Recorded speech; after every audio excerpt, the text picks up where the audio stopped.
বউয়ের হাতে জামাই হত্যা একটা সম্পর্ক, যে সম্পর্কে ভালোবাসা, বিশ্বাস আর বন্ধনের উপর দাঁড়ানো, আর সেই জায়গাটা রক্তে ভিজে গেল।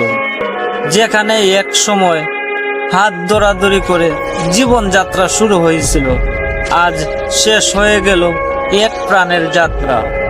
ভালোবাসা যখন স্বার্থে পরিণত হয়, বিশ্বাস যখন সন্দেহে বদলায়, তখনই ঘটে এমন নির্মম পরিণতি। এই সমাজে আমরা প্রতিদিন শুনি কেউ কাউকে হত্যা করছে, কিন্তু সবচেয়ে ভয়াবহ যখন ঘরের ভিতর ঘটে ঘাতকের জন্ম। বউয়ের হাতে জামাইয়ের হত্যা একটি খবর নয়, এটা ভয়ঙ্কর শিক্ষা। যখন মনের অন্ধকার ভালোবাসাকে গ্রাস করে, তখন সম্পর্ক হয় মৃত্যুর ভার। শেষ কথা, যদি ভালোবাসা সত্যি হয়, সেখানে হত্যার কোনো স্থান নেই। যেখানে হত্যা ঘটে, সেখানে ভালোবাসা কোনোদিন ছিলই না।